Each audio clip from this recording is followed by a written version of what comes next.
Hey kids, it's me David. Today we're reacting.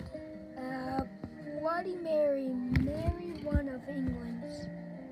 When we think of a Bloody Mary, some of us may picture the spicy cocktail, one containing vodka and tomato juice. Others may best know Bloody Mary from the ghostly folklore. You know the one. Step in front of a mirror and chant her name repeatedly. Upon uttering her name 3 times or 13 times, depending on which version of the ritual you use, her apparition then appears to reveal your future. Allegedly, Bloody Mary will either show you an image of your future spouse or that of a skull, indicating that you'll die before having the chance to marry. If you heard this tale as a child, your friends probably dared you to conjure her spirit in group play. If you're like us, though, you chickened out after reciting her name only twice. Mary has long been perceived as a feared figure, and there's a reason history granted her the title of Bloody Mary. Though to be among the top most evil queens in history, she spent her short 5-year reign developing a fearsome reputation for burning many Protestants at the stake in her attempt to reverse the English Reformation. She'd arrange executions by fire while forcing many to watch their peers burn. The unwilling spectators would then suffer the same fate afterwards. To say she was harsh is an understatement.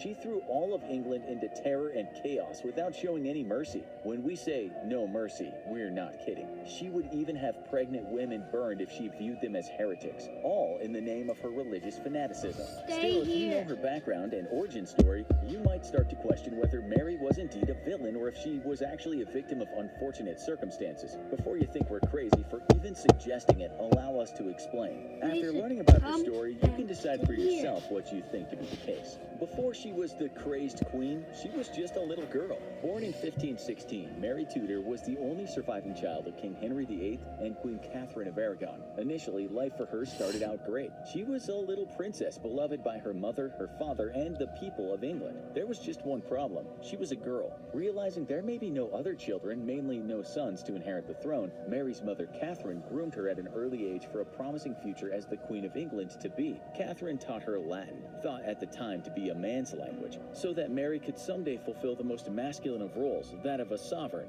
Though Henry was proud of this daughter, her accomplishments wouldn't be enough for him later, and he'd still want a son. Being the daughter of the King of England and the Spanish princess, Mary also was considered a hot commodity for marriage. Her hand was often promised to sons of various rulers for sake of alliances and political gain. All of these betrothals fell through, though. When she turned 11, only a year.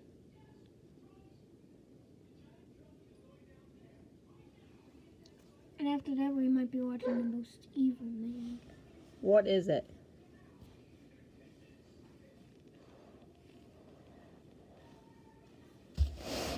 Eureka. Stop. Okay.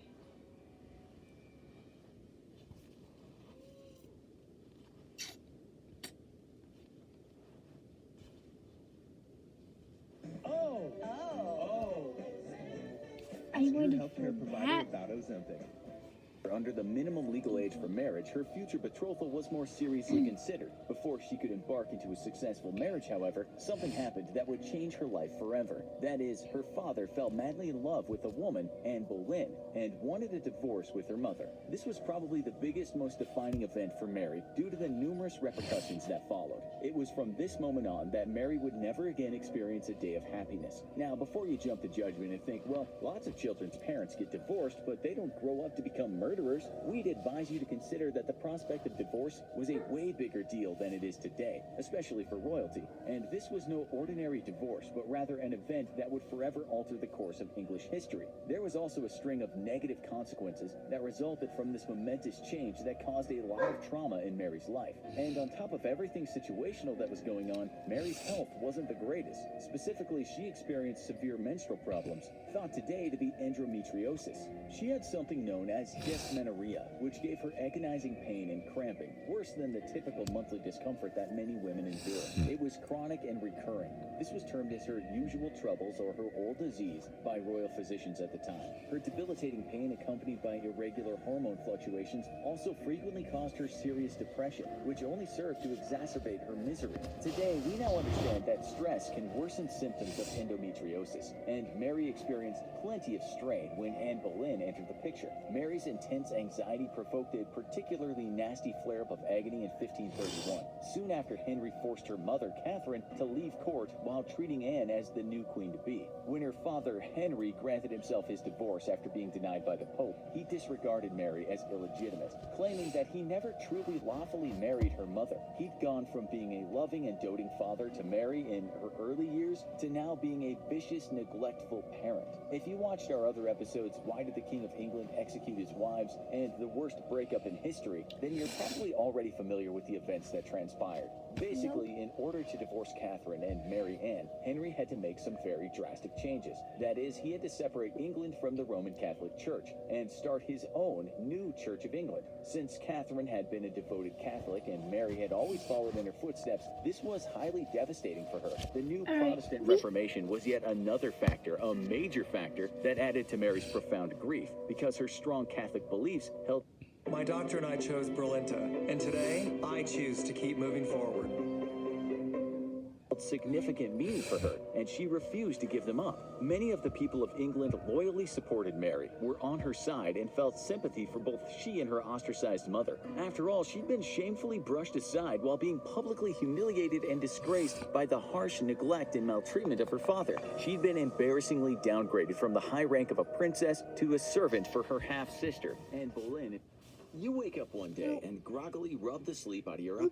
When we think of a Bloody Mary, some of us may picture the spicy cocktail, the one containing vodka and tomato juice. Others may best know Bloody Mary from the ghostly folklore. You know the one. Step in front of a mirror and chant her name repeatedly. Upon uttering her name to death if she didn't sign it. After all, if Henry was capable of killing his wife, he could certainly kill his daughter. For the Tudors, family drama could be deadly. And it wasn't just Mary's life at stake, but the life new Church of England. Since Catherine had been a devoted Catholic and Mary had always followed in her footsteps, this was highly devastating for her. The new Protestant Reformation was yet another factor, a major factor, that added to Mary's profound grief, because her strong Catholic beliefs held significant meaning for her, and she refused to give them up. Many of the people of England loyally supported Mary, were on her side, and felt sympathy for both she and her ostracized mother.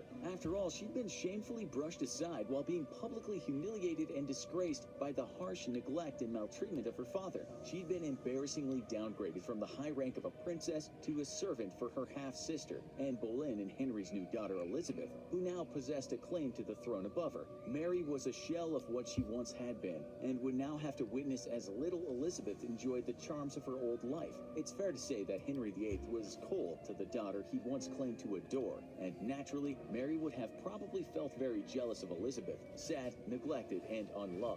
This was obviously degrading for Mary's status, position. Okay, kids, that's it for today. Like, subscribe, hit the notification.